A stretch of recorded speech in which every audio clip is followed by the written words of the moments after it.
नमस्कार, स्वागत है आप सभी का। आप देख रहे हैं एनएमएफ न्यूज। आपके साथ मैं हूं नम्रता चौधरी। बीजेपी और आरएसएस के बीच की जो दूरियां हैं वो किसी से छिपी नहीं है और गाहे बगाहे ये सामने भी आ रही हैं, क्योंकि आरएसएस के नेताओं की तरफ से अहंकारी जैसे बयान दिए जा रहे हैं।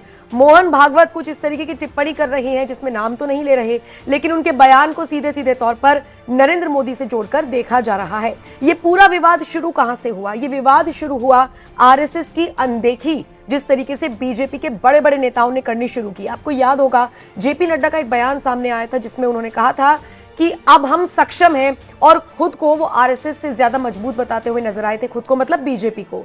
निश्चित तौर पर जब जब चुनाव आते हैं, आरएसएस का कार्यकर्ता सड़क पर जाकर किस तरीके से बीजेपी की मदद करता है, कैसे घर घर से लोगों को बुलाता है, कैसे उसके नेता कार्यकर्ता जमीनी स्तर पर काम करते हैं, ये सबको पता है।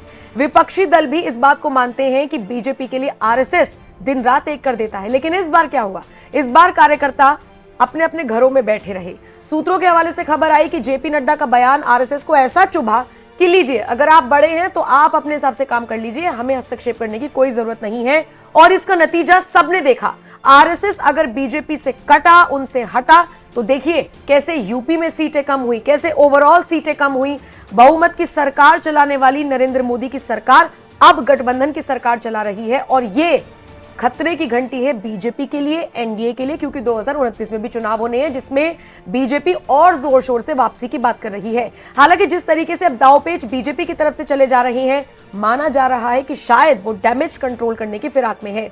इस डैमेज कंट्रोल में सबसे पहले तो उसको योगी और अमित शाह की लड़ाई को सुलझाना होगा, फिर योगी केशव प्रसाद मौर्य की लड़ाई को सुलझाना होगा, और सबसे अहम बात, अभी 2027 में चुनाव होने हैं यूपी में, और उससे पहले योगी को साइडलाइन किए जाने का जो एक नैरेटिव सेट किया जा रहा है उसको भी दूर करना होगा बीजेपी को, नहीं तो बहुत भारी नुकसान बीजेपी को यूपी में उठाना पड़ सकता है। और सोचिए, अगर योगी को हटाते हैं तो लोगों ने अभी से कहना शुरू कर दिया है कि अगर योगी हटे तो फिर बीजेपी भी हटी, और अगर यूपी इन केस बीजेपी हारती है तो फिर ओवरऑल लोकसभा चुनाव 2029 पर इसका कैसा असर होगा ये मुझे आपको बताने की जरूरत नहीं है। हालांकि डैमेज कंट्रोल कैसे कर रही है बीजेपी वो जरा जान लीजिए। सबसे पहले आरएसएस को मनाने के लिए बयानबाजी हो रही है।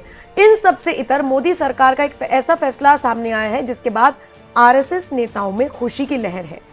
यह फैसला 58 साल पहले लिया गया था और इसको अब मोदी सरकार ने पलट दिया है।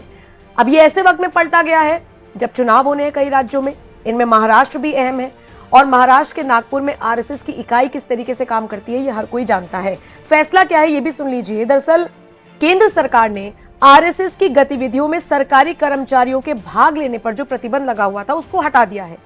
सरकारी कर्मचारी आरएसएस की जितनी भी गतिविधियां होती हैं उसमें भाग नहीं ले सकते थे। यह फैसला 58 साल पहले आया था। उस फैसले को सरकार ने रद्द कर दिया है। यानी अब अगर आप केंद्रीय कर्मचारी हैं, अगर आप सरकारी कर्मचारी हैं, आप आरएसएस की गतिविधियों में भाग ले सकते हैं। इससे आपकी नौकरी पर कोई असर नहीं पड़ेगा। दरअसल ये फैसला ऐसे वक्त में लिया गया है जब आरएसएस बीजेपी से नाराज है, और सरकारी कर्मचारियों पर पाबंदी का यह फैसला उस वक्त लिया गया था जब सरकार को लगता था कि सरकारी कर्मचारियों को किसी भी राजनीतिक कार्यक्रम का हिस्सा नहीं होना चाहिए। लेकिन मौजूदा स्थिति में बीजेपी को लगता है कि नहीं, कोई दिक्कत नहीं है। अगर आरएसएस का गठन हुआ है, अगर आरएसएस का और विस्तार करना है, अगर आरएसएस को खुश करना है, तो बाकी लोगों को इस दिशा में जोड़ना होगा। आरएसएस की तरफ से बहुत खुशी जाहिर की गई है, नेताओं की तरफ से बयान आने शुरू हो गए हैं। कहा जा रहा है कि ये जो फैसला है इससे लोकतांत्रिक प्रणाली मजबूत बनेगी। आरएसएस के प्रचार प्रमुख सुनील आम्बेकर का तो बयान भी सामने आ गया है जिसमें उन्होंने कहा है इस फैसले से देश की लोकतांत्रिक प्रणाली मजबूत होगी। सरकार का ताजा फैसला उचित है। आरएसएस पिछले 99 वर्षों से लगातार राष्ट्र के पुनर्निर्माण एवं समाज की सेवा में सक्रिय है। राष्ट्रीय सुरक्षा, एकता, अखंडता और प्राकृतिक आपदा के समय में समाज को साथ लेकर चलने में आरएसएस का योगदान रहा है। बीजेपी खुश, आरएसएस खुश। डैमेज कंट्रोल कब तक होगा देखना दिलचस्प रहेगा। लेकिन दूसरी तरफ कांग्रेस ने इसको लेकर टीका टिप्पणी करनी शुरू कर दी है, इसका विरोध करना शुरू कर दिया है। आपको क्या लगता है इस फैसले से क्या आरएसएस और बीजेपी के बीच की जो खाई है वो कम होगी? कमेंट सेक्शन में अपनी राय हमें जरूर दें।